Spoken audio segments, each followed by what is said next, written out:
Big boss Marathi season 6 याची सध्याची परिस्थिती बघता एवढंच म्हणावं असं वाटतंय की बिग बॉस सीझन 6 हा सप्पई गणलेला आहे.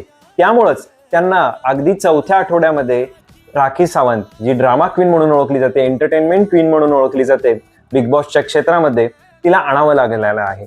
काही दिवसांनी अभिजित बिचुकले, द लॉर्ड अभिजित बिचुकले यांना सुद्धा आणावं लागेल.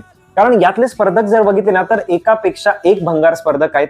काही जण तर इथं नुसते टाइमपास करायला आलेले आहेत. काही जणांना असं वाटतंय की आपण बिग बॉस जे आहे ते खूप कोळून पिलेलो आहे आणि आपल्याला बिग बॉस म्हणजे बाय हात का खेळ आहे वगैरे असं काही वाटतंय. परंतु या सगळ्यामध्ये बिग बॉसची इतकी गोची झालेली आहे की बिग बॉसला काय करावं हे सुचना झालंय.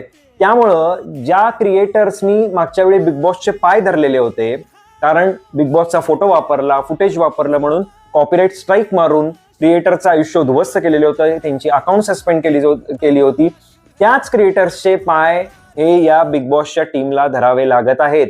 एवढी दयनीय अवस्था या बिग बॉसची झालेली आहे. जस मागच्या वेळी केदार शिंदे यांनी या बिग बॉसची वाट लावली, तसंच या वर्षी सुद्धा या बिग बॉसची वाट ही सतीश राजवाडे यांनी लावलेली आहे. असं म्हणलं तर काहीही वावगं ठरणार नाही. त्यांनी योग्य तो निर्णय योग्य वेळेत घ्यायला पाहिजे होता, परंतु यांची निवड, यांचे जे काही प्रोग्राम असतील ते सप्पई गणलेले आहेत.